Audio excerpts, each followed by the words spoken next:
The consequences of protest, whether you like it or not, the moment you launch a protest, first is that there's hunger, right? There's increase in virtually everything. There's starvation. Young people are going through a lot, including me who is talking to you, are going through a lot. So the moment you launch into a protest, it will be difficult to control people who are hungry. And so, but there are other means to negotiate with government. As I speak with you, I'm in total communication with the system. We need to create a bottom-top approach, because if we talk about strengthening the youth, it cannot be because we are state school. It has to be a bottom-top approach. And so the local government leadership of the youth of our state needs to be strong. They need to be on a certain subvention where they can continue, not when they want to engage. The state chairman writes to government, get resources and send to them. The organs in the local government should be able to create something for the local government coordinators to begin to engage. Even if government do not give them money, there's internally generated revenue where you can create subvention for local government. We have our yearly subvention. We are hopeful with our conversation with His Excellency that, look, as we are living, if the next government can have at least a 200,000 from the Office of Chief of Staff to begin to run government monthly as we are living, and they have given us their word that it is doable, right? So if you go and do protests, the NSAS experience, this office was looted during the NSAS. NYCN looted, right? YA gone, CICC gone, right? Federal Secretariat gone, TINAPA gone. I can go ahead to mention. Filling stations gone. So if you allow people to protest, who will control that protest? Can you control the protest? Will you not be causing more problem by solving one? And so we won't accept protests. We won't lead protests. We also won't allow protests. And we won't support protests. Let us rather create a development plan from a bottom-top approach for the youth of Cross River, where government can give young people land, government can open ICT hub, government can look for loans for young people, government can create job opportunity for young people. All of these, if you don't say here am I to government can say here you are. So for me, I believe that it is easier to do that negotiation than to launch out protests. If you launch out protests and other people who are hoodlums, I have never seen a protest that has not been hijacked. In one way or the other, there will be complaints after the protest. In this country today, because of the level of hardship, there is no peaceful protest anymore. Everybody is angry. And so when a man is angry, that protest cannot be a peaceful protest. It's a protest for anger. And so it shouldn't be encouraged, right? The government today is fixing our state. So if the government is fixing our state, it's important we launch support to see how we can fix our state, create opportunities for young people.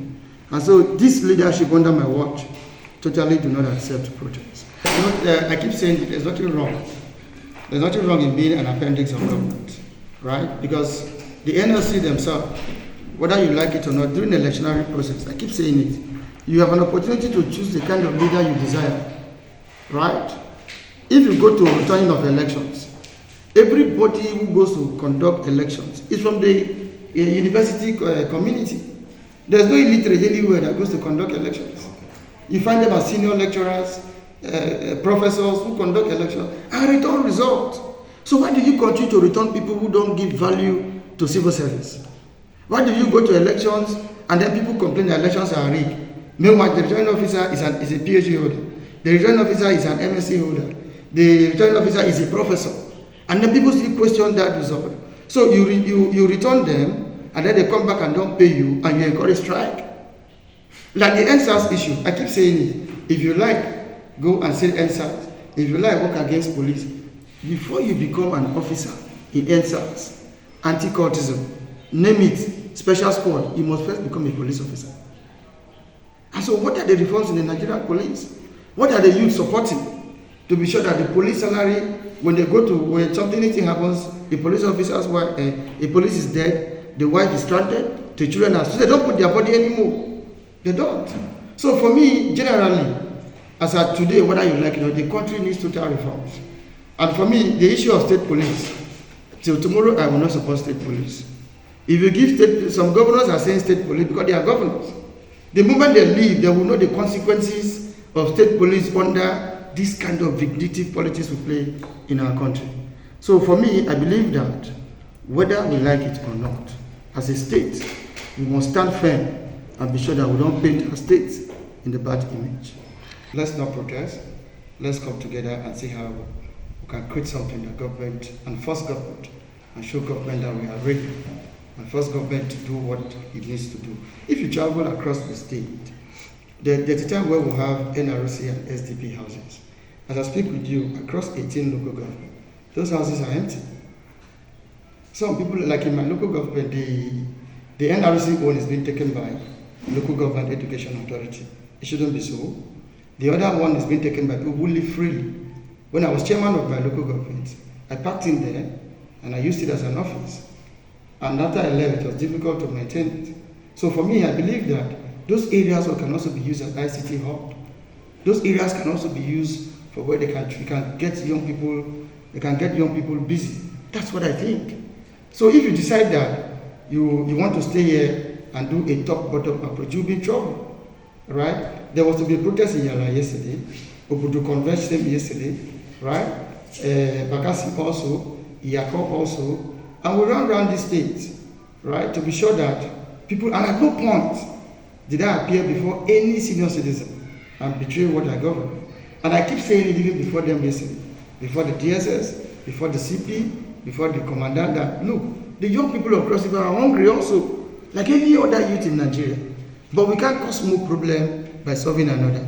And there is to the level at which we can manage them. So it is important that we begin to engage and say, look, what can we do for the northern youth to get engaged? Because they have a leadership. What can we do to the youth of Central? Because they have a leadership. Like that up to the south. So for me, I believe that we need to work out a plan for government to empower young people.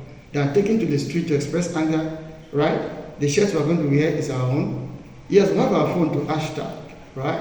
The water we are going to drink is our own. At the end of the day, one government official will come and say, sorry, we've heard your cry, we will look into it. One police will come and throw tear gas, right? One army will come and barricade and say they don't want crisis. And then, of course, if you leave that protest, and suddenly one woman will come and say, in the course of this protest, my phone is missing. In the course of this protest, they brushed my shop and they looted this. Is that a good one? Are you not causing more affliction on the people? So we encourage young perseverance. Let's come together. Whether you like us or not, as of today, till June 20, we are your leaders, and we are duty bound to speak for you. And so it's important we come together and create a platform where we can speak and bring results. So let's say no to protest, and that's the point.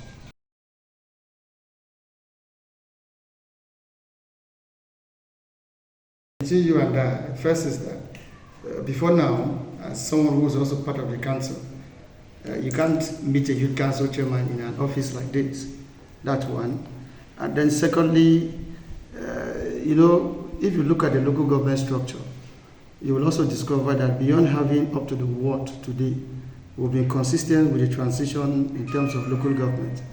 We've also come here and discovered that the parliament aspect of the council was not available. We've already inaugurated a second assembly of the youth parliament.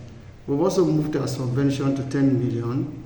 And then we've also created a relationship between government, right, and the youth councils, an institution that should speak on behalf of the young people. We've also entered protocol in government, right? And so we've also created something that is very different.